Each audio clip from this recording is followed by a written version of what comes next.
So the conversation we're having coming out of the car was pretty interesting. Something similar. I've heard something similar, like I don't know. I wouldn't say like in my lifetime. One thing that a lot of people misunderstand, it's like a lot of people misunderstand money as it pertains to the population of the United States of America. So let me teach you know how to light a cigar, yeah? Okay, so this is how you do it, right? So first of all, you take out the, let's do this first. First things first. So this is what you do, grab it. So, huh? I know the plans tonight. Yeah. Huh? Okay, so this is how you light it, okay? She did not cut mine. So we see with cigar like this, you can light it from any end, but mostly from this end. You see this end is already pre-cut somewhere, right? So this is how you light it, right? So you take, you go like this. Okay, so first you just burn the tip. Just burn it as much as you can. Okay? Just burn the tip as much as you can. I think that might be actually burning it from the wrong side. It doesn't matter. I think you can start from the other end, right? What a catch. Yeah. I got it from the right end, okay? So then once you're done burning it, right? I might have burnt it from the wrong end. Yeah, I burnt it from the wrong end. Shit, I wish I got a cut. Oh no, I might, yeah, I think it's good. So now, once you're done burning it, right? So basically what you're doing is just activating the charcoal. So now,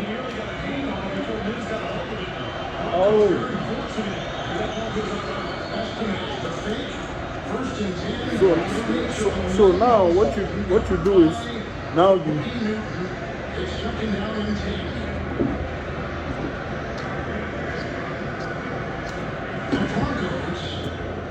got it? That's it. See, it's easier now to light. You see what I mean? See how the whole end turns red? Because you've already like burnt it, you know what I'm saying? So now you just gotta give it some oxygen. That's it.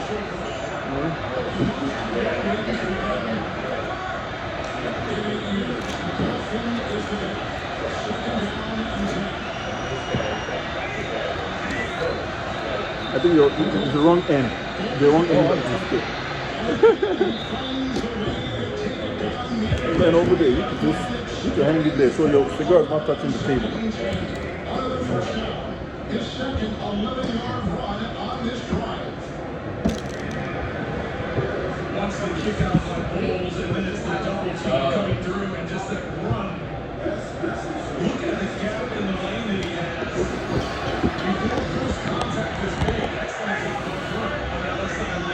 So you were advocating for like against women staying at home, or like what were you saying? You were saying most women were medicated. Okay, I was trying to understand your perspective. That's it. No. Okay, so most is not the right word. I would say it's either one. You have one or two.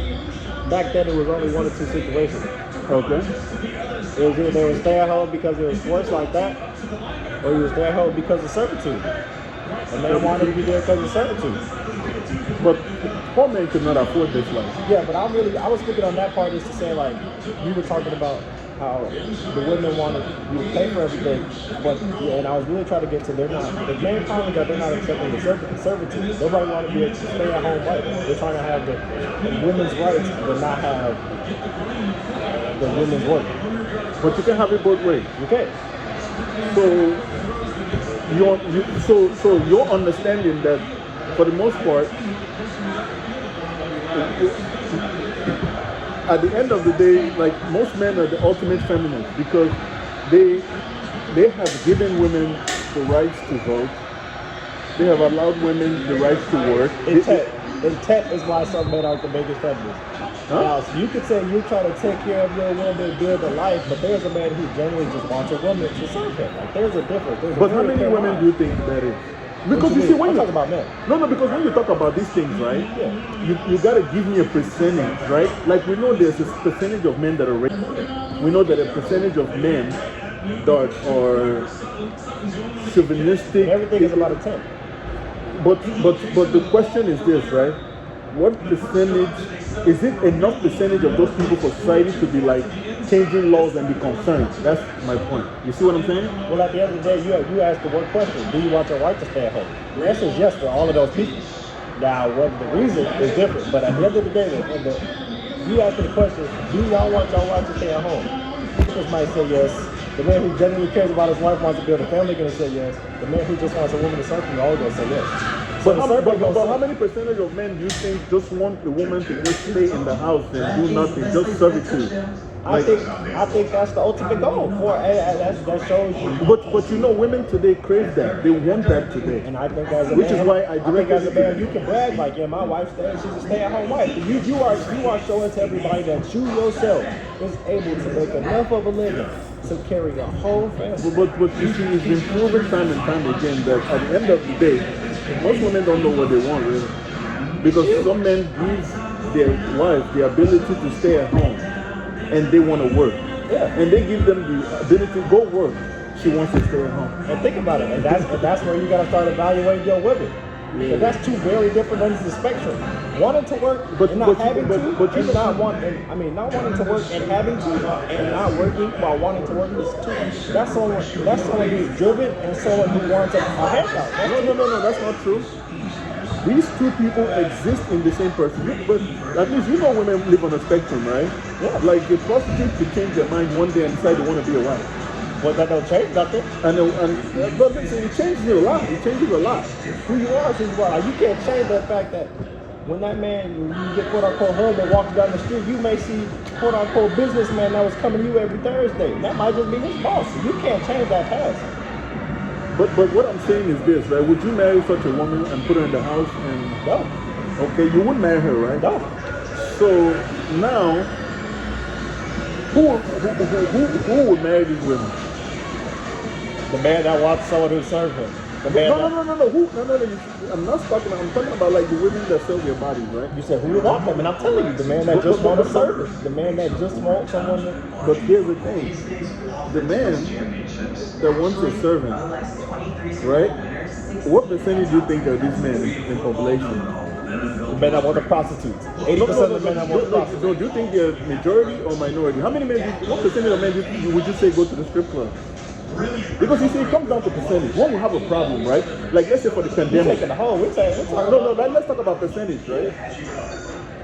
The pandemic was a problem because it affected majority of people, right? So you would agree with me that something that does not affect the majority of people is not a problem, right? Yes.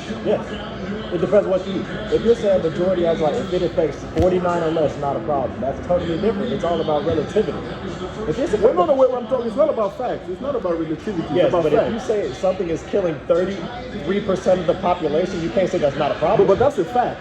But that's not a problem. But you said 33%. You were exact with a number. But I'm trying to hold your foot to the fire. I'm asking you what percentage of men do you think want someone to just be serving them every day and do nothing else? All the ones that want the prostitutes. You think so? Most. Yes. But it would blow your mind if I told you this, right? Do you know that men that want prostitutes, right? They just want to have the fun without the commitment. You understand that? I thought we were talking about the one that wanted wives. Are we saying just the one? Okay. If we go back to men that just want wives, right? Even back then, the problem you described is the problem with the rich. It's not a problem that black people were experiencing in mass. There was not like a huge, of course, you and I are black, and we can only concern ourselves with the issues that affect the black community, right? There was not a lot of black men putting their wives in psychiatric wards because their wife was staying at home and they considered her crazy. Or they said talking about the majority. She was depressed. Majority was not putting their wife in psychiatric wards. You're talking about majority. I'm talking about majority, yeah. White people were yeah, but the white people were not rich in their majority. So if you're talking about us, it's totally different because in the 20s it's a totally different economic standpoint. But you see, you were saying that like the problem is that men were just sending their wives to the psychiatric, but it wasn't in their majority though. Because for you to even send your wife, you have to be able to afford it. That's what I said in the beginning. I said rich. Yeah, but that's not a problem. If it's something that just affects the rich, that's not a problem. I never said it was a problem. I just told you. Okay. I was just making sure. Never a problem. I was just making sure because you tried to because You remember how this conversation started, right? You know, I was talking about how, you know, people have to care for people that bring value. And you were talking about how many that women, you know, basically, I don't know if you were citing women or No, you no, were... no. You said, because then you said how black women want to stay in the home. Yeah, they want to stay in the home. Yes, But as a wife. as of today, most black women want to, they want to come, stay, have the option to work and stay home, be a housewife. Then you ask, But at the end of the day, most of them don't have the skills.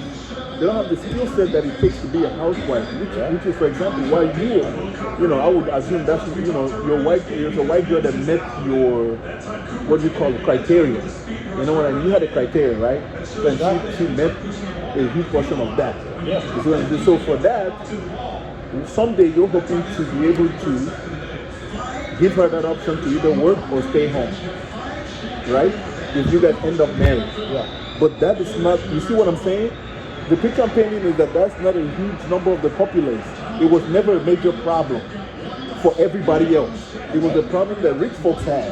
Okay. Because they're the ones that can afford it. Yeah. So in relativity to today, using that point to argue for the general populace is just no. It shouldn't happen. Yeah. Because it's something like, let me give you an example, right?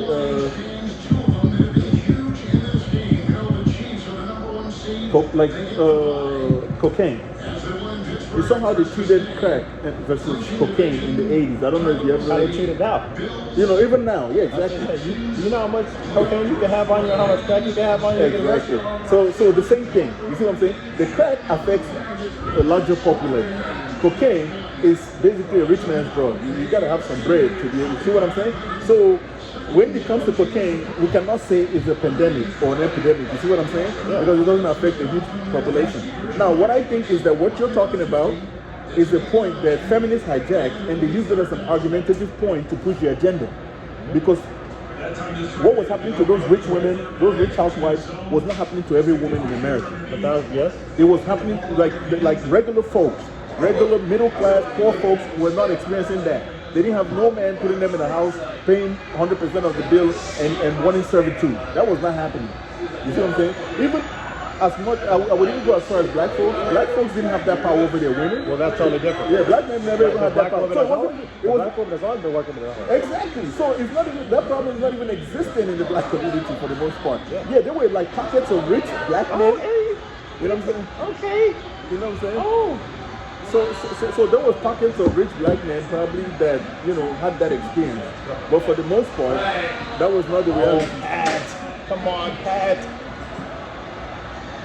Oh, Patrick. It's never be that easy. Oh, they bring it back. Oh. Wow. Oh, get it together.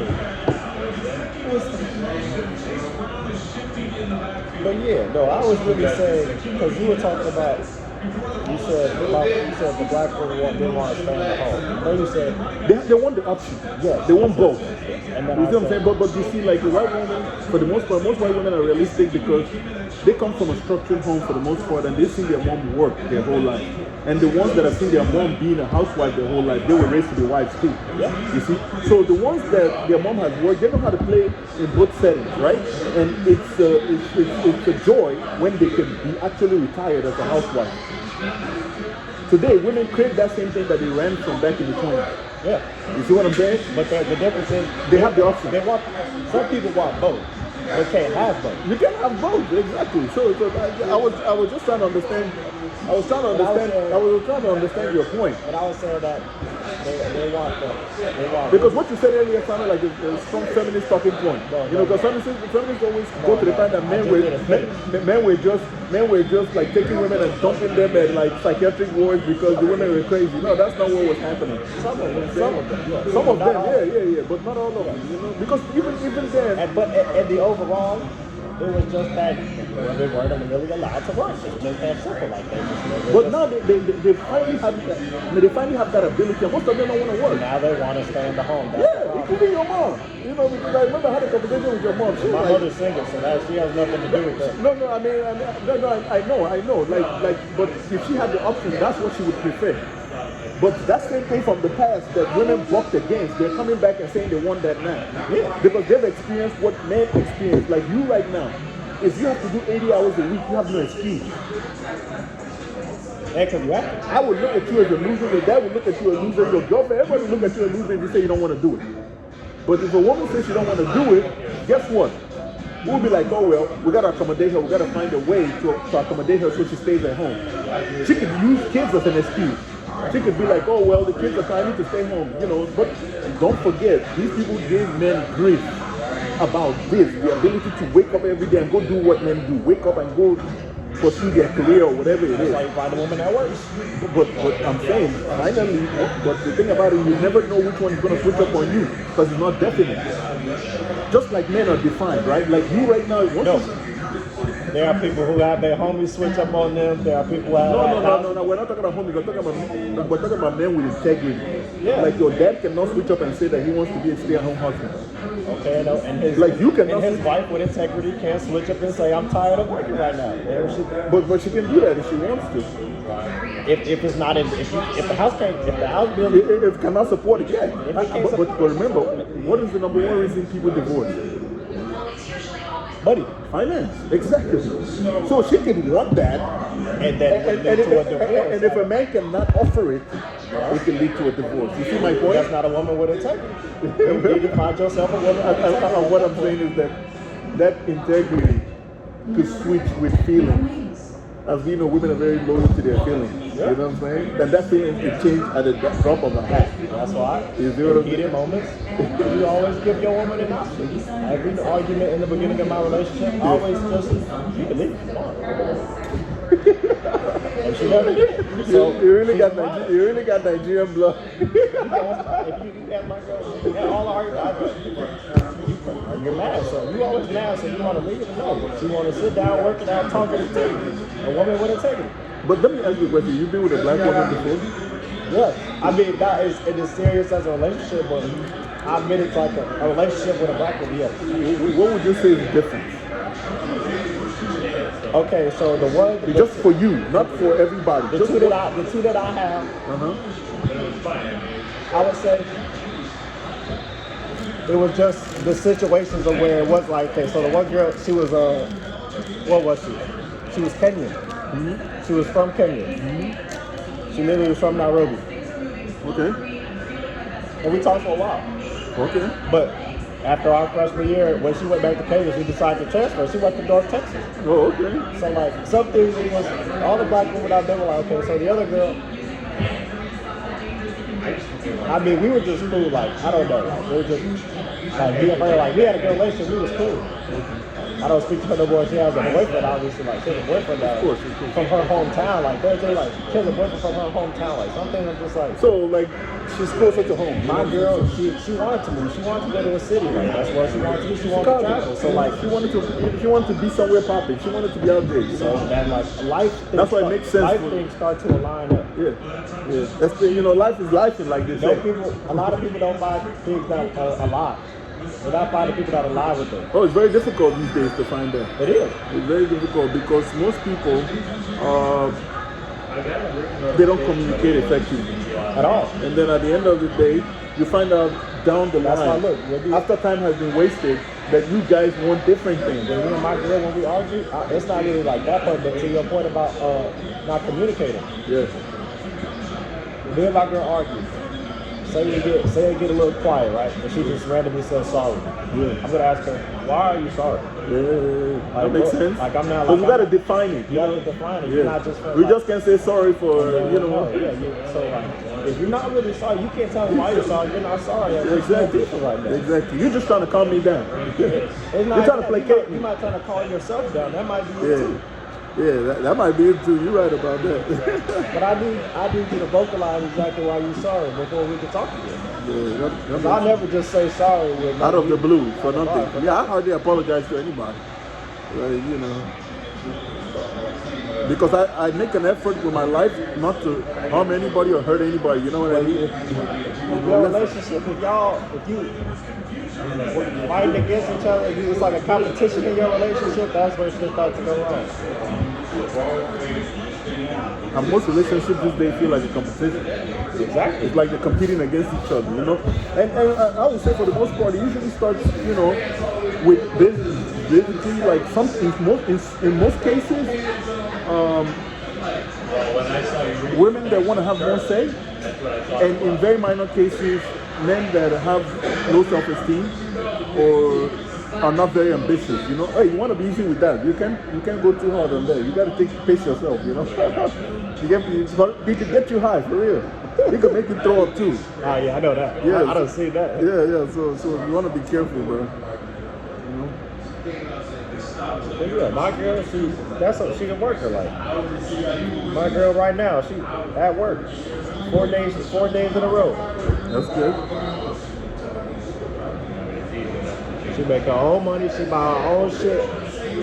I think my girl spend more money on me on Christmas than I do on her, and I'll tell anybody. And that's my life. It's just the situation. It's just the situation right now. Money. But once you start making more money, you reciprocate that. Exactly. But you see, the problem is that what I found out in most relationships, That's where the woman leaves. That's really in our community, right? That's where the woman the leaves. women are measuring sticks. And that's where the woman Yeah, leaves. they start to measure like, oh man, it's been 2 Christmases now. I've bought him more than he got me, and it's not looking. Oh, good catch, T. Great catch, T. God, Clemson. Good catch, T. You know what I mean? It's not looking Great catch. it's not looking balanced for most people, and people take offense to that. Physical league, 2 feet. Great. Woo! God, he's so tall. Too little.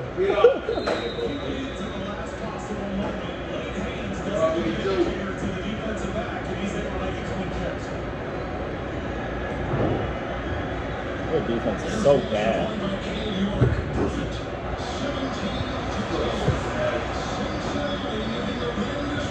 That's for sure. I'm glad you found someone, because trust me, man, if you don't find them in college, it's very difficult to find them out here in the real world. You would go through so many. That's how, look, so we be on like on the game talking about so many hoes, man. my friends, and so he was like,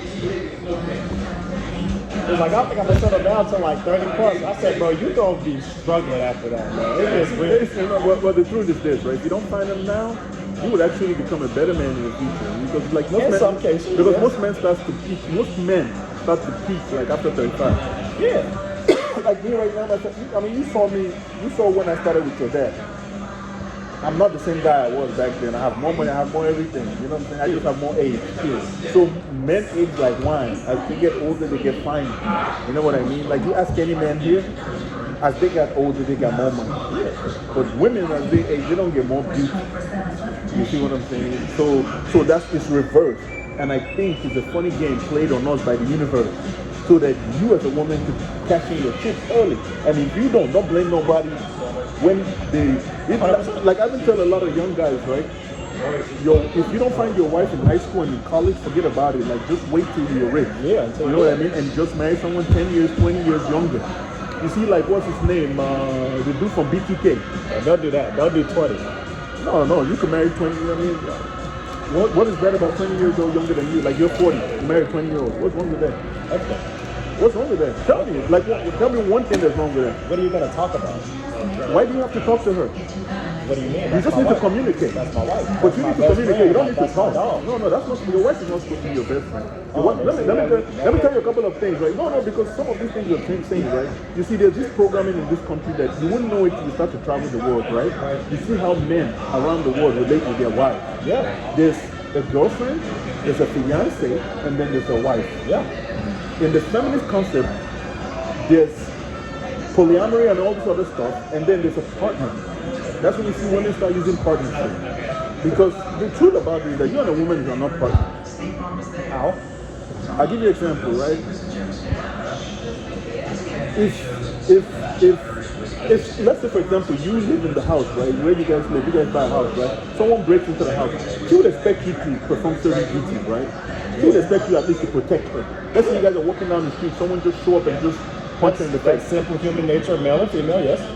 But why is it suddenly female making that dynamic, and then over here in every in every animal, male is protect the female in almost every dynamic. But that's that dynamic sitting that a man sits on the top of the hierarchy. Yes, That's in a what I'm way. saying. Yeah. Not in a way, in every way. Yeah. Okay? So if that's the case, your wife is not your partner. If your wife is making the same amount of money, No. We're not talking about money here. We're talking about just because remember, if you remove the money factor, we get down to brass tacks. We're Like not just talking about money. But well, money is a lot of. It makes the world go round. No, yeah. We're talking about money on the table. But now, once you get into a family setting, right? I understand that money is up there, right? But when you bring partnership into it, it's bound to fail. If them lights not Because on the without your expectation- wife, that's your partner.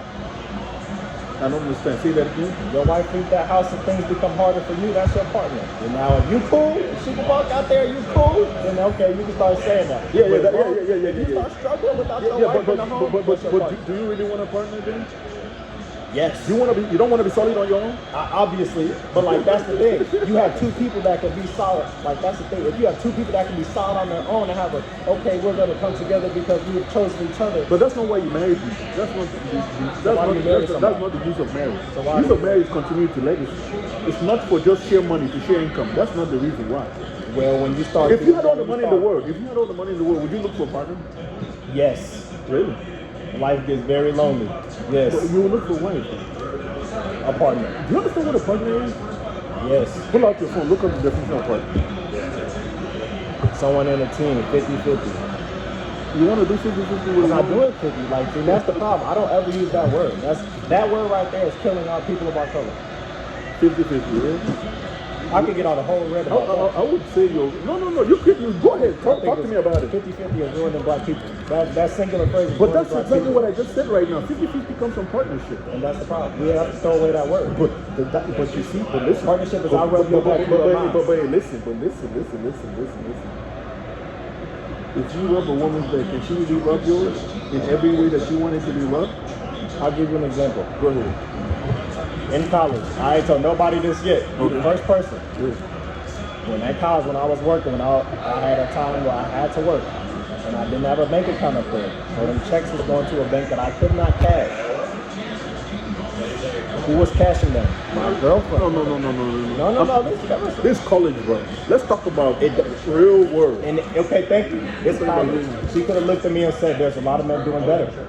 Yeah, Let me go cash in." She could do that. But she didn't. Yeah. So, But you see, here's the thing, right? But you just basically, you see, the outlier makes my point.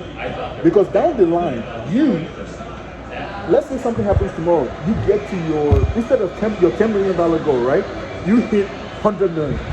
okay. That's $1 million, right? Right? Let's say you exceed that goal, you get to $1 billion in asset, right? Would you still want your wife working? No. If she has something much more fun that she would like to do with her life. No. Then She you would guys not are be not working. partnering. You guys are not working. She's not working. People just partner up for as long as it can last. Because most men want to get on their feet. And once they get on their feet, they give their women the world. But you know what I don't have to do then at that point? When I come home, I don't have to cook. My house is clean. My bed is made. Everything. There's that servitude. So it's part of the deal. That's not service because I've chosen another. Like my girlfriend who wants to work. What if you put her at home, right? She says she don't want to cook. She don't want to do none of that. Well, then that's totally different. Now we have a different conversation. That's a totally different. But why is it Oh my God, Bo. Oh my goodness, Bo. Oh my goodness, Bo. Oh my goodness, Bo. Talk to him. But you see, she should have that option, though. She should have the option to not want to do none of that. You know, that's slave work. What if she says it's slave work? She don't want to do that. This is a partnership. Now we break this. It's a partnership. Now it's 100-0. No more partnership. But you see, that's the best way I think to have it.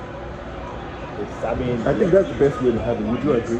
That the best way to have it is that you're solid as a man, that if she stays or she leaves, it won't matter in your finances. Yes, and the best part, and my woman is the same way. If I leave, she'll be perfectly fine. She can still move to Chicago. No, I'm just making sure that you have that mindset. Because most men don't have that mindset. You stated it earlier that whole 50-50 conversation is here in our community because the men are not aspiring to be great. They're not aspiring to go far. No. The women that aren't aspiring to be great. No. But it's okay for women not to aspire to be great. It's okay. That's what the problem is. But let's be real. Like, would she will women really exceed men ever? You know what I mean? No, but like aspiring to, like, my girlfriend makes more than a lot of men. And that's okay. Aspiring to be great. For the time being. Aspiring to be But for the time being. But down the line, like right now, your girlfriend makes more than you. But it's not gonna be like that way forever. Yes, but as long as you're a bitch, like you reach your full potential. But I guarantee you, in the next 10 years, she will still make a lot more than a lot of men. And what's wrong with that? I'm just saying. Your girlfriend is college educated with a professional degree. Okay. What do you? There's a lot of them. Let me ask you a question. How much does your girlfriend make right now? Probably like 70, 75. How many percentage of women do you think make that kind of money? A lot more than you think. I know a lot of women in it. At least the women I know. When I'm having a conversation with you, stick with facts. Don't tell me what you know. Yeah. Do you know the numbers or no? No, I don't. Okay, I don't care, don't 'cause I care. don't care. You need to care. Why? Here's why you need to care, because these numbers make sense. Okay. Right? You need to care because here's why. So that when you see certain men making certain amount of money, you see certain men exceeding that expectation, right? Yes. You understand why. I'll give you the numbers right now. Okay. The average black woman makes $41,000 a year. Yeah. The average black man makes $47,000 a year, about $10,000 away from the average white man. The average white man makes anywhere from $51,000 to $57,000, right? Exactly 7% of black women make $100,000. 12+% of black men make over $100,000 and up. Okay? Then when it comes to that $75,000 and a little bit up between $75,000 and $100,000, it's about, I want to say, 10 to 15% of black women make that kind of money. Okay. And it's about 18 to 21% of black men. Okay. These are numbers, you don't have to believe me. Blackdemographics.com, you can look it up. Okay? And then if you look at most families, right? Men are the breadwinners. Like as far as like who makes more money. Women, for the most part, have more advanced degree than men. But when it comes to the cake, men, even in the black community, black men make more money overall than most black women. In the white community, it's the same. Most white men overall, like if you take all the white men, take all the white women, they make more money than their women. On average. So you see, now that conversation comes down to this: what bracket is your girl in? So you cannot compare her to the average white dude or the average black dude. That, okay, let's use white because she's white, right? In her bracket, she does not make more money than most white men in her group. You see what I'm saying? So when you say that she makes more money than most guys, you're miscalculating, because most guys don't have a nursing degree. But now, if you take most men that have a nursing degree, she does not make more money than most of them. Do you get my point? So that's statistics for you. Like I want you to move that way, like move with stats. And if you're ever confused, just go to blackdemographics.com. It gives you the white statistics. With that, where are you going with that? Where I'm going with that is like you made a blanket statement. You say your girl makes more money than most men. A lot. I didn't say most. I said a lot. But a lot of men. But you see, the thing about it is that what is a lot? You see, you keep using this word, and I'm trying to correct you. A lot. You don't use it in conversation because when you say a lot, I'm trying to figure out. You just told me the average black man makes $47. No, I understand what you're saying, but what I'm saying is, are we talking about over 50%? A lot. Because a lot is like, I don't understand the generalistic nature of what I'm saying. If CNN came on tomorrow and said 33% of the population just died, is that not a lot? Well, it's 33%, it's exact. That's my whole point. It's still less than 50. You keep talking about this 50. You keep talking about 50. No. I keep talking about 50 because we have to. We live in the United States, right, Josh? Yes, and you keep saying 50. We have to. We cannot just make blanket statements that don't have to do with the population. But you keep, every time I say a lot, you keep bringing up. I'm trying to understand the number. No. Listen, I'm not faulting you for using a lot. Just a lot like it. And what's your point? What's your point? What do you mean? You keep saying that women make No, you said she makes a lot than most men. What's your point? Most men make more than her too. A lot of men make more. Most men make more than her. Okay, so Do you understand my point? Yes. So if you take her bracket, so here's the thing. If you take everybody from under $100,000 and down, right? It makes her look good. Yeah. But if you take the general population, she just falls in there like the average Joe. She just like everybody else. You see what I'm saying? Okay. Are you understanding me? Yeah, we're also 24. What does that have to do with anything? You just said you get more money and get age. She's not gonna outdo most men with age. She's not. So why is she trying to outdo men? But you're the one you're the one bringing the whole male. You brought the whole men factor into it. You say she makes more money than most men, and I'm saying that okay. What are we talking about? Let's take 18, right? Yes. Every man from 18 to what is retirement age? About 65. Yeah. She does not make more money than most men within that age bracket. Yes. She doesn't. Okay. But you kept talking If you're talking about your age, you kept talking about a partnership and a home. Okay. You kept saying how a man needs to be good on his own. I said, I said, you need to find a woman that strives to be great, a woman that strives to do stuff. And what is the goal for that? What is the goal for that? Why are you looking for a woman that strives to be great rather than looking for a woman that's a wife? What does that do for you? Like, are you planning to use her money or something like? What's the point? Because you have to have qualities. If your wife don't work, but she's not doing anything great. She's just working and making money. Just like there are men making more money than her. Okay. At her age too. Okay. So what am I gonna do? Go date a man? Listen now. What the hell are we talking about now? What we're talking about is this, right? This is what we're talking about. She's 24. I want to know what's your driving home point. All we've been talking about. This is my point. This is my point, right? Please. I need to start getting the points because this doesn't make no sense. You saying that she makes more money than most men. I don't know why you're hanging on this fact so much. Oh my goodness. No, because what I'm hanging on it is that it's not true. Why does it fucking matter? It's my house. You keep talking about partnerships and a home. Why are we talking about everybody? We're talking about a home. A home has 5 people in it. We're talking about the population. 5 people? No. It's just you and her right now. No? Okay, that's even less. Why the fuck are we caring about stats and shit? It's a partnership. You scratch my back, I scratch your back. We get life done. What the fuck is we talking about? Don't get upset. I'm not. This is making no sense, Uncle. It's not making no sense. We keep talking about stats and you talking about like let's be real, let's be humans. You okay? What do you want a wife for? What do I want for legacy? You know, I would preferably I would want a woman, right, that have more wife skills than actually. What is a wife skill? Wife skill is like ability to take care of her home, right? She could be a good parent. She has, a good discernment ability. She could, nurture her daughters to be good wives, and she could train her sons to be very respectful members of society and take after their dad. What's the definition of a good wife? A good wife, I just said it right now. Someone that has good discernment skills, knows how to nurture kids, let them know that their father is the head of the household, right? She could do simple things like, remember, with or without the husband, she has to cook, she has to clean for herself. So she's just bringing that skill to the table. So that's not an extraordinary skill she's really bringing, because you yourself, before you were single, you had to clean and cook for yourself too. So you see, that is not a skill that you can sell on the marketplace as something that is extraordinary. So now you working all day to keep. I want to just make something clear, right? Why I kept bringing that point, because you kept emphasizing that she makes more money than a lot of men. I didn't emphasize it. You kept talking about a partnership, and you kept. I don't know why you hung on that. No. Why I hung on the partnership thing is this, right? This is what I said, right? Let me clear that up, right? I said that when it comes to the dating marketplace, right, and the sexual dynamics of how women and men engage, right? Most men want wives. They don't want partners.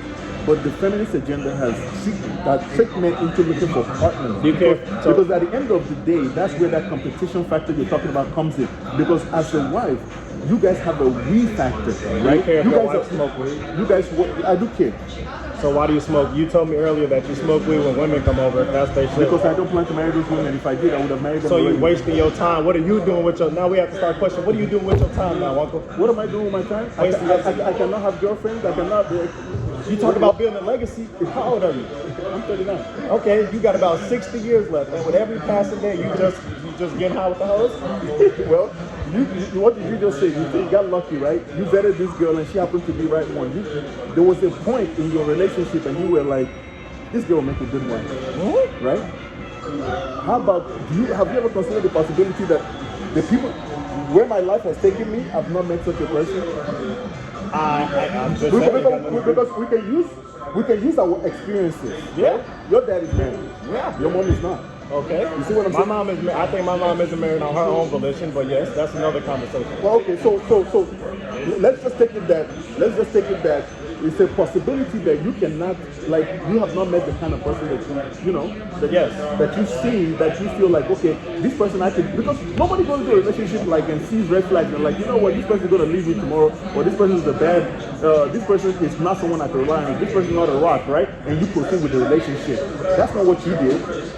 You saw every kind of green flag in this girl. You saw potential. You saw all kinds of stuff, right? Yep. She held you down. She showed you signs and sounds of a healthy relationship. And you said, you know what? That's a rock. I could build on that. Yeah. Right? I have not met one of those kind of people. So you got lucky. Yeah. Let me actually reverse that. I have met someone like that, right? I know you have. I've met someone. No, everybody has met someone like that. But she was Hispanic, and I didn't want to marry someone that is not of my race. And that's where you guys start chalking it up. I think for this. No, everybody has their preference. Everyone does. You're open-minded. And I'm one of those people. Yes. You're open-minded. I'm not. As far as that part. And I think that part is where some people, you have to put that on your own self. No. Did you see me put that on anybody? I put that on myself. Okay. I have my, what do you call it? That has to be preference. Remember how this conversation started, right? You talked about black people. Yes. You always talk about black people. You said you met somebody, right? And you guys you're doing life together. Yeah. So it doesn't even matter. So basically to you, her race don't even matter. You were just glad that you met someone that you could do life with. Yeah. Right? And I'm telling you that in my case, this is what I want. Okay. I want someone that looks like you, looks like my mother. And at your age, you're allowed to have that. I can understand. Yeah. Yes. So and not only that, in some cases, till that happens to you, you have relations. You know what I mean? You meet people, you know, you guys vibe, whatever, you know what it is. Like my stuff is not open-ended. It's not like I meet this woman, you know, they're potential wives and I'm like, oh, you know, let's see where it goes. No, we know what it is. Yeah. We're adults about shit. You know what I'm saying? You know, just like you.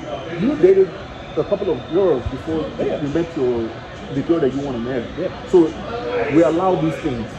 You see what I'm saying? But those people, you never got to build a relationship that was strong enough for you to say, this is a wife, I'm building this. But you finally found that one person that you said, I'm behind my coat up here. You see what I'm saying? Because she showed you signs and qualities and stuff, minus the cooking and the cleaning part. Yeah. Because for men, it's more like emotional, like exposition. Like what you see her display emotionally. Like you said, most of the time, if you notice, I believe one of the reasons why you want to marry your girl is that once push comes to shove, she does not overpower you. She comes to the table willing to have a back and forth. And you guys iron things out. Yeah, but would you argue that not everybody's that healthy? Yes. So that goes my point. Yeah. You know what I'm saying? That's why you can have a guy like me, 39 years old, and I've not had that encounter. Because that's the reality. You and I know a couple of people that have never experienced that. Like, you know, they never found that person that they thought it was a perfect match. Because check it out. Whether you want to blame the people they did not find, or you want to blame the person that is saying, or their preference. Not even that. Some people think they're healthy, but they're not.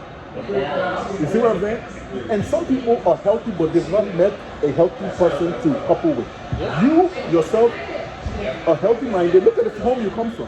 You come from a very sane home, you know what I mean? And then I bet your girl comes from a very sane home where people do functional things, you know what I mean, and do things the righteous way.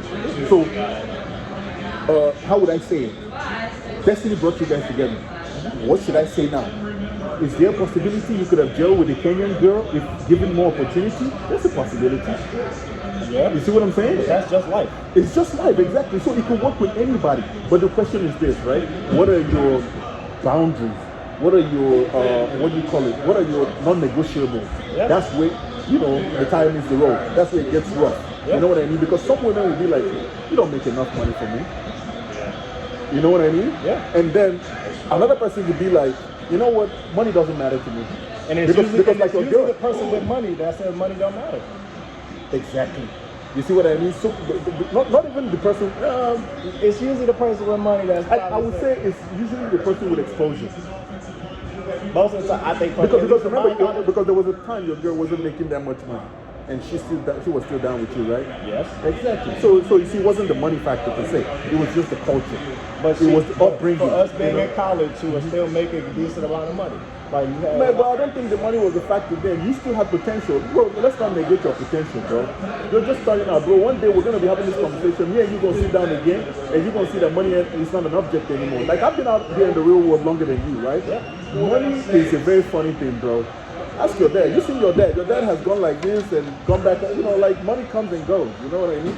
But if you really check the factor, you have to find a woman that stays through all of that. Not just stays. But as much as money is a factor, she tries to push it to the back seat. Yeah. And focus on real relationship skills that cause relationships to be solid. Yeah. Because if you always put money in the front, you and I already agreed that money is very important.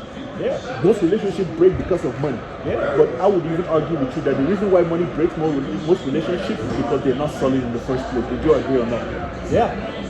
Because you just told me right now, there was a point your girl wasn't making that much money. You guys were still solid. There's all types of situations. There's my lowest and my girl had. Exactly. But if you notice something, the success stories are always that the woman was able to push the money to the bank. Yeah. She didn't pedestalize the money. Yeah. She pushed it to the bank and she focused on what they have. Are you a good person? Am I a good person? Am I good to you? Are you good to me? Can we work this thing out? You don't have it right now, but I believe you're going to get it in the future. Your girl is not stupid. She knows you have potential. You know, if you didn't have potential, I don't think she would be with you. Exactly. so you just made my point, bro. You just made my point. Some women don't. That at the end of the day, the virtue of a good woman, the finance is in the back burner, even though it's important. It is important. A lot of women don't want that. A lot of women are looking for a now. No, a lot of women are looking for guys that are already close the finish line. It's called the finish line. They want a guy that is already made up, has a Range Rover, has a pocket full of cash, ready to go, and then those kind of people, they leave you as soon as those things go. The reason why they pick you. But like your girl, I don't think she's going to leave you the money go dry. She's going to give you grace. She's going to be like, oh, what can we do, babe, to get you back and, you know, oh, okay, define your different credential. You know, you think you could go solo on your own? You think you could run your own firm? What do we need to do? Oh, you need 50 grand? Here's 50 grand. You know, you want to start your own management? That's it. You see, the money's there, but it's not prioritized. That's why you have to find someone. You see what I'm saying? I think you have to find somebody that's making money. And you know, you see, like let me go. You just took it out of my mouth. Because here's the thing, right? At the end of the day, your girl, right? Do you know the reward she gets for being such a good person right now to you? The housewife. There you go. The housewife is a reward. But now most women want to get the housewife walking through the door. Yeah. That's not a partnership. That's my point. That's not my point. Partner. You see what I mean? That's my whole point. Partner. She wants to get it up front. Bam. She doesn't want to work for it. So they're agreeing to a partnership. No, we're not agreeing to a partnership. We're agreeing that right now what you have is a life. At the end of the day, the goal is to get to a financial point where your wife, if she decides to keep working as a nurse, it's because she just loves it. It's not because of the money she makes. Like, she doesn't have to go bring the bacon home. No, she doesn't have to do that. She just works. She loves to take care of people. Some people are like that. They just love to save lives and do all that stuff. At some point, you have $1 billion in assets. You're bringing home $1 million, $10 million. You're like, babe, you can do whatever you want. You want to go to Africa and go save lives and stuff like that? Here's 100 grand on the table. Go do what you got to do. You know what I'm saying? But you see, that is a reward for a wife. You see what I'm saying? That's not what you do with someone that's like, hey, the bill is due. Where's the 50%? Here's my 50%. You know what I'm saying? Some days you're going to have it. She ain't going to have it. Some days you're going to have it. That's a partnership. The whole life. That's a partnership. But you're not understanding what I'm saying. There's a structure inside it. The financial part, you guys are partnering to get to a goal someday. There was no goal. There was no point to marry anybody. People would be single. Look at people like Leonardo DiCaprio. He has all the money in the world. Who would he partner with? Yeah. You know what I'm saying? He's solid on his own. He bring women in. You see how he's dating history. He don't do more than 25-year-olds. That's a totally different section of, like, okay, now you talk about that, it's like, all right, he has the fame also, not just the money. But just, can we agree on one thing? Most men, their end goal is to have enough money that even if their wife chooses to work, it's not because of the money. Yes, and that goes back to what I said about intent. But you see, they want a wife. That means you want a wife. You don't want a partner, because you want a partner. You want to out there hustle too. so you guys can build something or whatever. I mean, she gonna be hustling. Like you said, it kills the black community because most men want their wife to go bring some money. They bring some money and they just keep staying like that. But if you're a man that is highly ambitious, the partnership thing is just temporary. That's what women want, and that's the problem. But that's destructive. It is. You know what I mean? If that's what you put, like this table is your relationship, right? Yeah. This is the front of the table, and you take this finance thing and you push it to the front. The chance of success drops very low. Yeah. Because finance is in the front. You guys did not put a good relationship to the front. Yeah. So we agree. You know what I'm saying? You know what I'm saying? But So, that's a partnership to me. no, well. That's you come in agreement. You see the thing about if you rock with me, if you stay with me, just you know where I would disagree with you. we connect. Just you know where I would disagree with you that's not a partnership is because when I think of partnership, right, Josh, I think of like You taking away the emotional aspect? no. I'm taking away the emotional aspect. I'm thinking of a law firm. Oh, see, no, I'm talking. If you and I, you know, the law firm's a partnership, right? If a lawyer stops pulling their weight, can he still be a partner? No. He cannot be a partner. You see what I'm saying? Yes, but if you and your wife, you call it partnership, right? And a month comes before you get to that your high value status, right? Like you get to that $1 billion in assets and management and all that kind of stuff, and say you finally get to 100 grand. She's still struggling at 86, right? And then she had made some bad moves financially, right? And a month comes, right? She's short on something that you guys have agreed. Sat down, had a mutual conversation that she's responsible for this. Let's say she went and bought, like, you know, women like things. Yeah. Like she went and decided that, she needs to upgrade her wedding ring. Then you guys spent like $25,000. Now, if your wife makes choices like that without your consent. No, I'm not saying without your consent. Let's say it's with your consent, right? Let's say it's with your consent. Maybe something happens. Maybe they fire her. You know, stuff happens in life. Maybe she's switching jobs. Yeah. Maybe Rush said, you know what? Let's move you to pediatric care, and she makes less. Maybe they cut her from 86 to like 72, and she's short just 1 month. That's not. You see, that's the partnership thing. Because in I scratch your back, you scratch mine. But you see, in a law firm, they wouldn't care. Yes. If the lawyer, That's a legal partnership. We're talking about a life partnership. No, Josh, don't change it up now. Now you're becoming technical, right? I got you on this one. Listen, let me explain my point, right?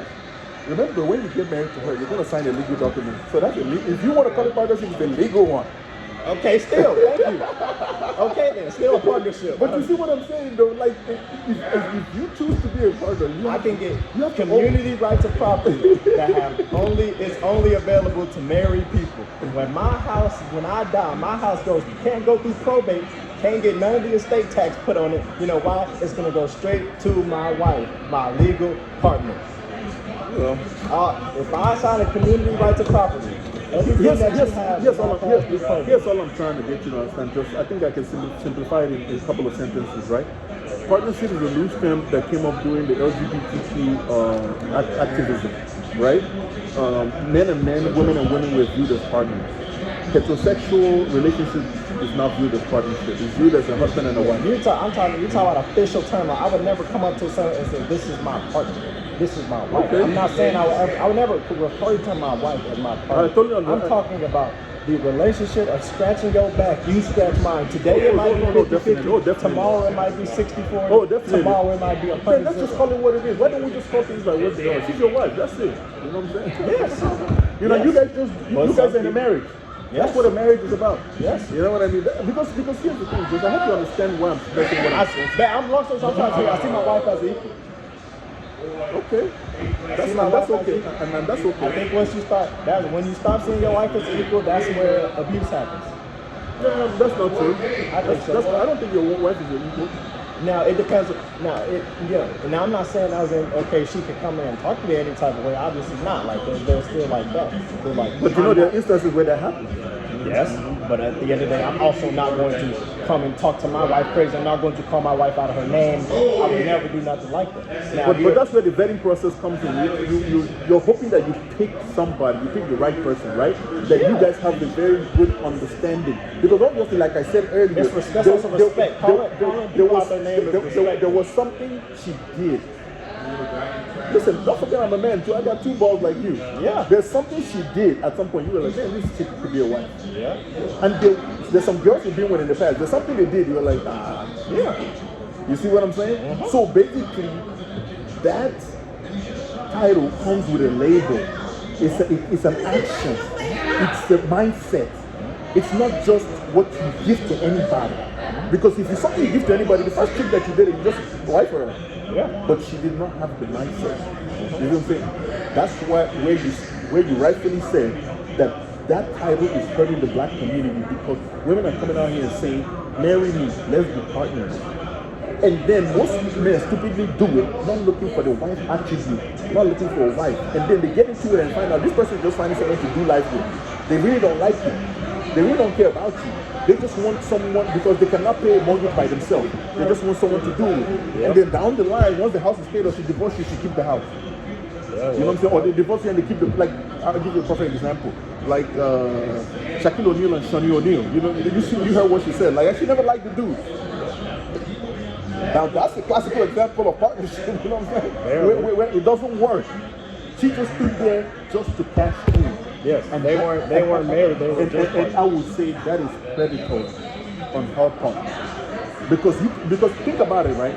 Just think. This is just a scenario, right? Imagine the case was reversed. Shaq did what she did to Shaq to her. What do you think would be the public outcry? Shaq doesn't like her. She has all this money, and Shaq just stayed around. You know what I mean? Just was having sex with her just so that he could cash out at some later date. What do you think they'll call Shaq? A lame. They'll call him a predator. But she's admitting this in like on a podcast and on national television. You see what I'm saying? That's where just understand me, right? We're not even arguing here. This is not an argument. We mostly agree. This is where I fear that term partnership, because I want people to use it carefully. Yeah. Because not to me, legally, based on the way the law is structured, is basically ascribed to homosexual relationships. Yep. You see what I'm saying? Because you cannot have a man and then say this is a husband and a wife. Yeah. Or a husband. It gets confusing. Yeah. So they just call them partners. Yeah. So I can understand where you're coming from. You understand where I'm coming from, right? Yes. Because I just, me personally, just, you have to all about understand. the Just me, I went to school. I got a degree in biology. I have pre-medicine. I have chemistry. I have, I went to pharmacy school. I'm technical with things. Yeah. That's why you see me. I like numbers, because I want to know where we're standing. Yeah. Because let me give you an example. If there was a 70% chance that if we came here we're gonna die, would you advise we come here? No, exactly, because we know the numbers now, right? But if there was a 1 in 3 chance, I would also not come here. That's less than half. But you see, because you know the numbers. Yes. But that's what I'm trying to explain to you. But a lot is the number is important. But then, can we agree on that? Yes. At least knowing the number is important. Yes, but a lot is also relative. The term a lot can be relative. When you say relative, right? What do you mean? If I tell you I have a lot of money, but I have $1,000, you wouldn't compared to your lifestyle. Yes, I understand how it could be relative. No. Like a homeless person having $1,000, that's a lot of money to him. Thank you. Yeah. Relative. Yeah. Thank you. A lot is relative. But on the grand scheme of things, because remember, we live in a society. But I'm talking about the number itself. That's what I'm trying to tell you. I'm talking about the number itself can be a lot, whatever it's associated to. Because if I tell you 1,000 people on Cermak Drive died, you would say that's a lot of people. But there might be more. There might be 3,000-4,000 people on Cermak Drive. So that's not even that. There might be 3,000 people that died on the south side. You know what I'm saying? And there's not majority. Yeah. But you would say that is a lot of people. Yeah, okay. I see where you're coming from. So numbers can be very relative when it comes to. Yeah, it depends. Numbers can be a lot. Here's where I will agree with you. Numbers can be relative when we don't know the facts. Yes. And you see what I'm saying? Yeah, in the given situation. Yes. But if we know the facts, there's no relativity about it. In a way. At all. If we say yellow fever killed 30 million people, but COVID only killed 3 million people, you can't say that's not a lot of people. COVID is more, I guess, or like yellow fever is more, right? So you can't say COVID wasn't serious then. Yellow fever was more serious, but we can't say COVID wasn't serious. Oh no, we can't say that. Of course. Yeah. Of course, you cannot say that. Yeah. Yes, but you're saying 3 million is still a lot. But 30 million nowhere near, but it's not even close to 50%, more than 51% of 30. Yeah, and that you're 30 isn't even close to 51% of the entire population. That relativity is acceptable. It's accepted, but you see, on the grand scheme of things, we have the facts. So that's where, okay, I'm not even trying to get back, but that's what I was talking about. My woman makes a lot of money for people under 24 now. No, Okay, at now your, you go no, and at your take age. everybody. At your age. Okay, yeah. No, at You your age, most men don't make a lot of money at your age. And that's what I'm trying to say. Because they're still like I told you, a girl your age could hit OF and make $51 million. Yes, but that's like going to the league. The statistic is very low. Exactly. That's actually harder than going to the NFL. Exactly. But the thing about it is that at you guys' age, right? Yeah. Most of you guys will start making a lot of money till like after 30. Until 30, yeah. 30, like me. I mean, you know where I came from.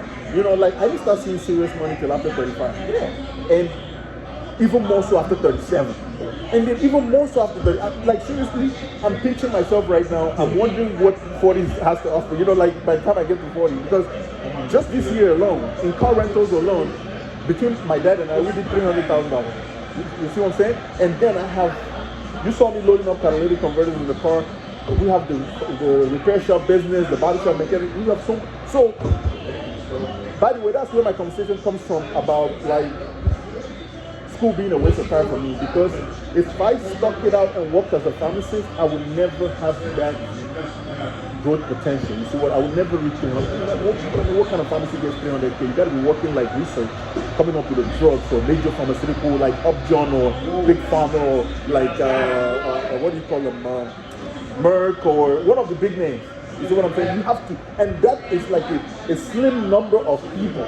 You see what I'm saying? But on the business world, anybody could go do it. Uber drivers make 200K. Yeah. The Uber drivers, like the highest grossing Uber driver was out of Boston. Well, how many hours does he work? But you see, men are able to put that kind of hours. So let me give you an interesting data, right? So basically, I agree. You know, there's relativity when it comes to the fact when facts are not known. You know what I mean?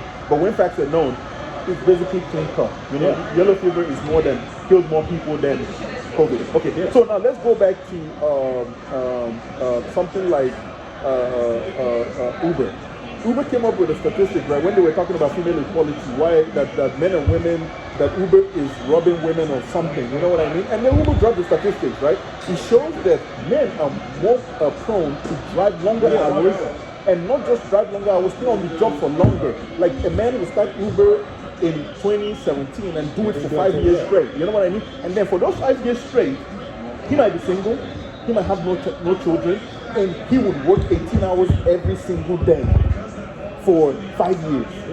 Most women don't have the proclivity to do that. Yeah. That's where that, you see that, like that, what do you call it again? What do women call it again? Like, yes, income disparity, that's where it comes from. And there's so other little factors that come into it. You know, the fact that women have the proclivity to have kids. You know, she might take a break because she's pregnant. Women, their period, you know, sometimes they go through a period and stuff like. Men don't have any of these issues. Men can just go hard. You know, like a man can basically drive and go for 18 hours, get 3 hours of sleep, brush his teeth, go to the gym and go back again.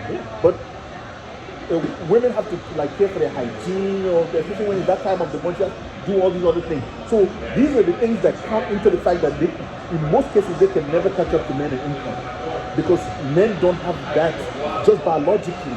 Like you right now, once you start to peak, right? There's a certain line at some point that will differentiate you from your peers, your female peers. Oh my God. Oh my God. It's over with? Oh my God. Oh my goodness. Oh my God.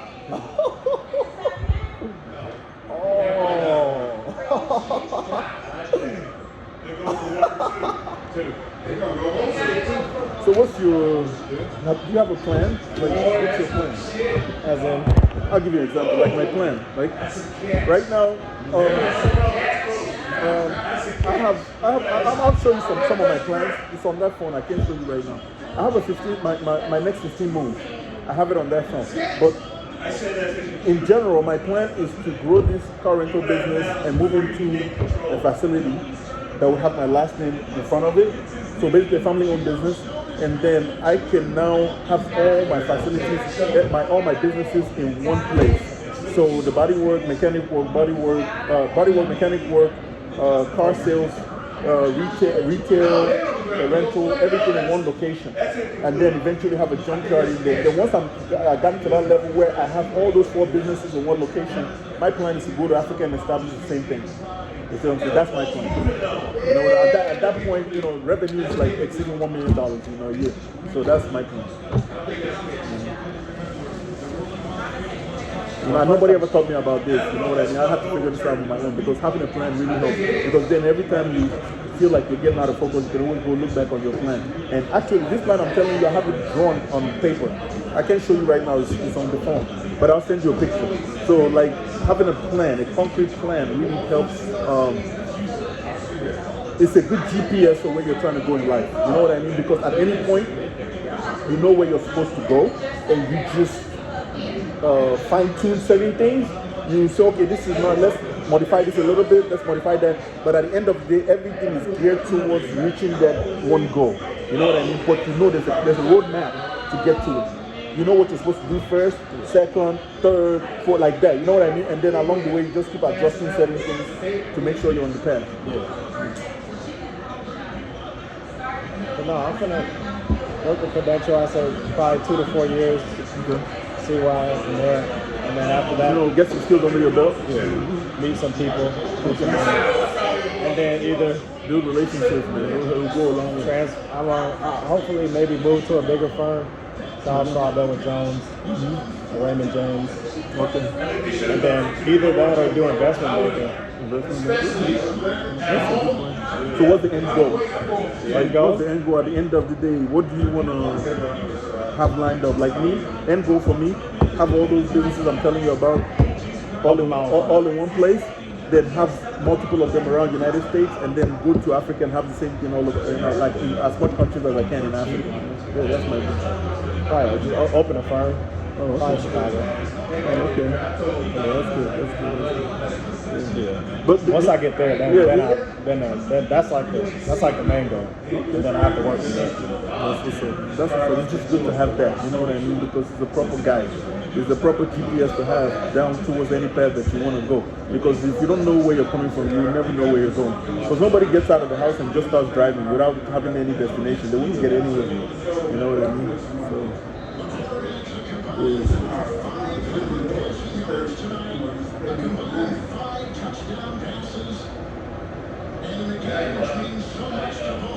Yeah, your dad has been a very good investor too. Like he's done decent, you know, for the way he moves around money and stuff like that. You know, your dad is a success story, man, in the Nigerian community. You know, coming all the way from driving taxi to where he is right now. Shit. And don't forget, he did it all by himself for the most part. You know what I'm saying? Like even when he married your stepmom, you know what I'm saying? He already I know. Yeah. So you see, like I guess, like you said, it's killing the black community.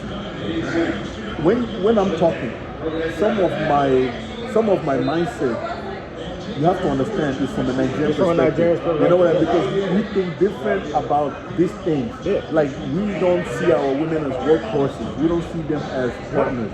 We don't see them as people that we like financially we plan to fall back on them. You know what I'm saying? Yeah. We see them as just people that are there to support in whatever capacity that we have vetted them to perform at. You know what I mean? So if she has like valuable like skills, like she knows how to cook, she knows how to nurture kids, she has a subtle sense of class, she's someone that's very pretty, you could take her to like business meetings, you know, like she's likable, she could go win new friends, she could do all these other things, you know what I'm saying? That is a plus. And these are qualities that you look for in a wife, you know what I mean? So, you know, basically you want someone you can use. You know what I mean? Someone that can get you farther in life. Because what's the point of getting someone and bringing them into your life when they will hinder you from advancing? Which I believe is one of the reasons you didn't pick some of the women you had in the past. You know what I'm saying? Because these people, you've looked at them based on what your dad has taught you and everything. Because your dad is a very smart man. Based on the things that you've seen, you can tell that this person is going to hinder me from reaching higher heights. You see what I mean? And no man wants somebody involved in their life that would not push the agenda forward. Yeah. You see what I'm saying? Because headache is one of the reasons why I see most black men settle for white girls. Because white girls are very like how do I say this? Not submissive, but like they're relatable. They're easy to get along with. Like, as much as you want peace, right? She wants it too. You see what I mean? Like she does not want to build a chaotic environment. You tell her you want peace, she would enhance that. Yeah. You see what I'm saying? Because she operates well under a peaceful home, under a peaceful state of mind. Unlike some, and I use that word very loosely, like it's less than that. Like I'm talking about 20 to under 50%. You know what I'm saying? I'm talking about 10. Bro, I don't think it's 5%. Like I'm talking about like in the black community. I mean, like it's more than 10%. Like chaotic black women that will not push your agenda and get you to your goal.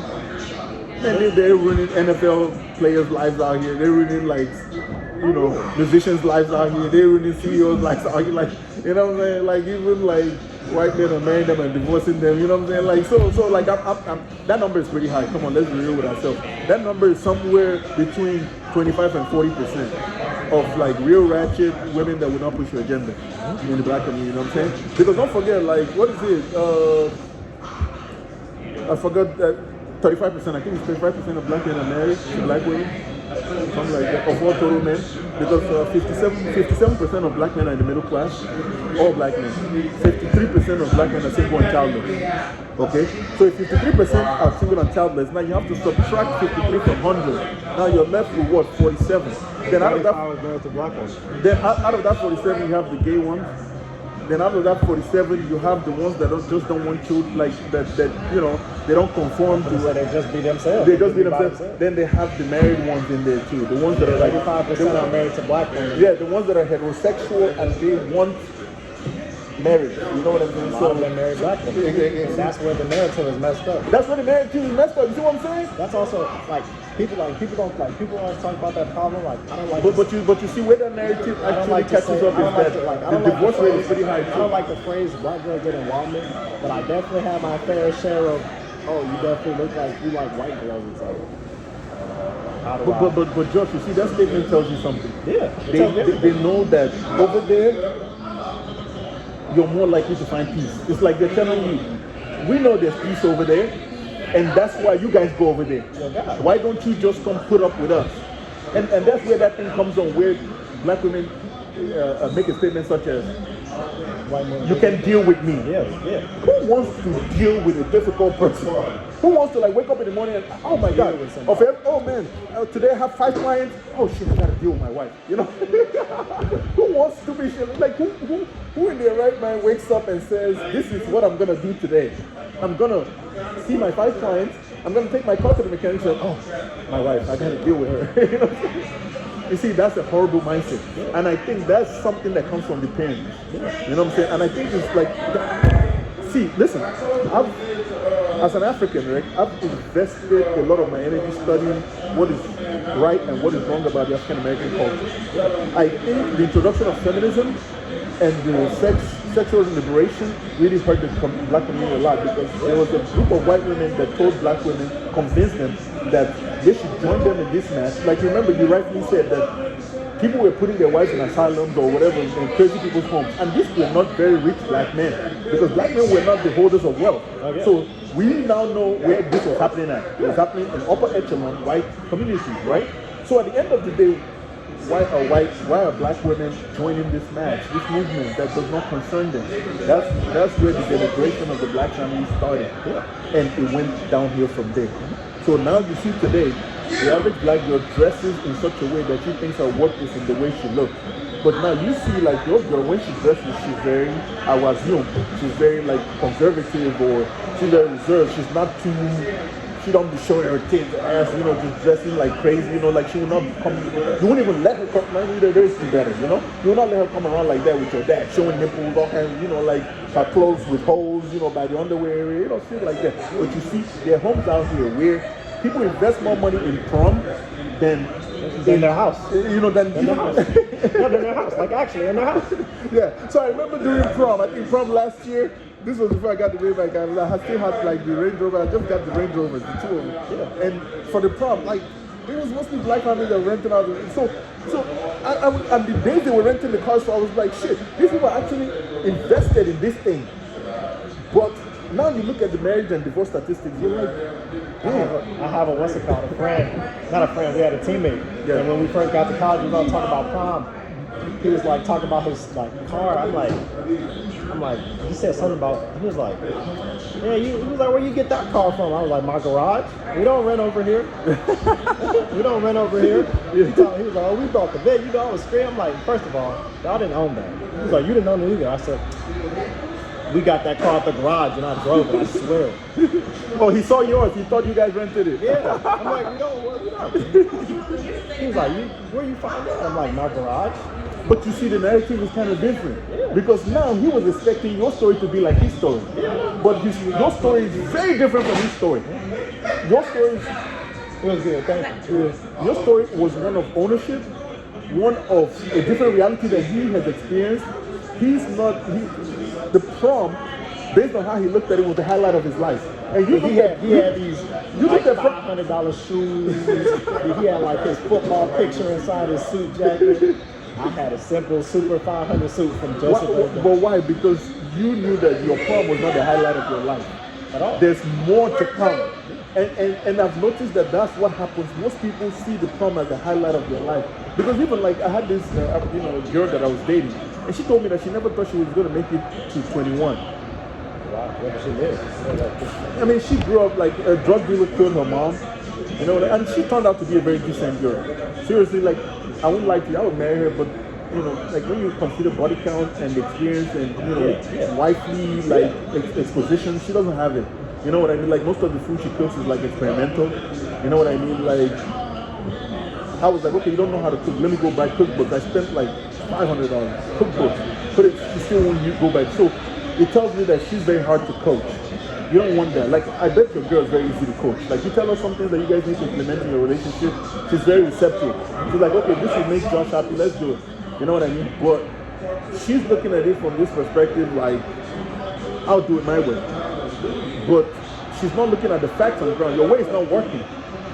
Like your way is not consistent. Like if we're cooking something, we need to know how to cook it again. We're not just gonna wing it. And then next time, well, shit, how did we do it again? And you try to cook the same thing again, and it doesn't come out the same. You know what I mean? So I think that consistency is key to a strong foundation in any family. You need to have some level of, like you see, your dad is solid from year after year after year after year. There might be little lows and little highs up there, but for the most part, he's just cruising. And you need that in a family setting, especially if you're going to bring children into it. Those kids need to exist in a realm where they could be like, when they come back from school, they know what to expect. When they leave for school, they know what to expect. The home is going to remain like. You know what I mean? They don't come back home and they're like, oh, guys, we need to move out of the house. Like there's so much instability. You know what I mean? So she has so much instability growing up. You know what I mean? And because of that, that's why she never thought she was going to make it past 21. And that has shown up in her relationship in so many ways. And one of the advice I would give to young men today is, body count matters. A woman that has been passed around, it's going to show up at some point in the relationship down the road. You know what I mean? Because there's just something about giving yourself to people and experiencing that life. As a woman, women don't know how to handle it. Because when a man has sex, right, it's nothing. You know what I'm saying? Like your dad, I've been to strip club with your dad. You know what I mean? But it doesn't stop the way he comes home and handles his affairs. You see what I mean? But if you see a woman going to a strip club, it's a different kind of energy.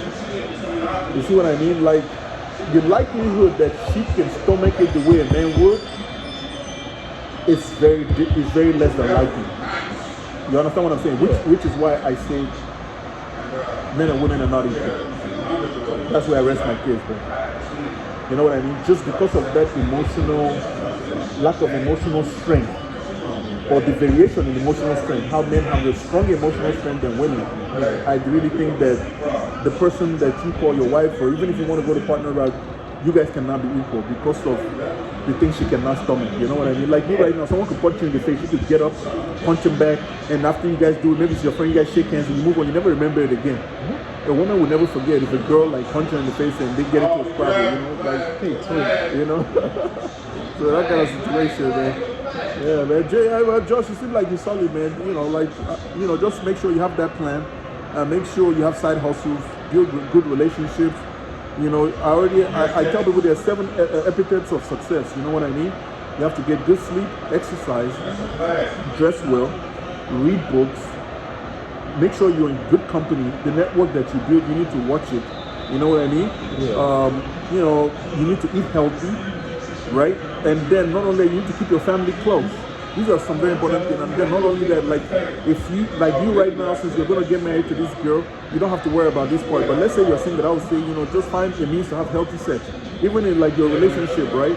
With your wife, with your girlfriend, if she becomes the wife, you guys still need to keep a very healthy boundary between sexual relationships. You know what I mean? Because that is part of being a man. Yeah. You know what I mean? Any sexual man, sex is a very primary part of the whole thing. My girlfriend has she's the one that even said it. If you're not having sex, y'all roommates. That too. You know what I mean? But Josh, to be serious, I'm telling you this with age and experience, right? After a while, it could get stale, bro. You know what I'm saying? Yeah. Because you have experienced other people sexually, you know what I mean? And you know what different pussy feel like, and different women, you've experienced different women. At some point, I just want to say this to you as a bigger bro, like, don't feel weird when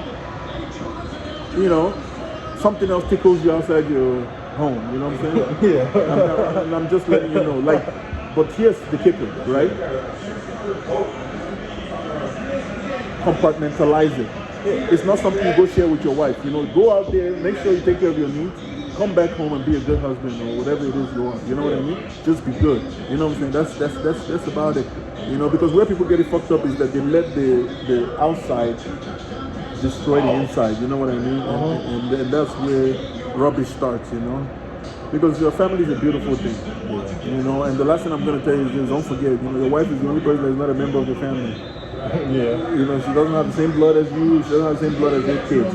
So she, on a good day, if there's anybody that's going to leave the family, she's more likely to do it. Your children cannot, like you right now, you cannot say, I don't want my dad to be my dad no more. Oh, yeah. Everybody look at you like you're crazy. That's your dad for life. You know what I'm saying? Yeah. So that kind of situation. So, yeah, I'm glad you came out, bro. Now I'm considering giving you my Range Rover. I don't know, bro. I don't know how long your car is going to take. You seem like your car is going to take a long time, man. That car, but that car is bad shape. I know we got to clean it up. I know your dad going to want me to detail it afterwards. That car, a lot is wrong with that car, Josh. I know. A lot is wrong with that car. So at the end of the day, I'm going to give you a Toyota Camry, man. I'm going to give you a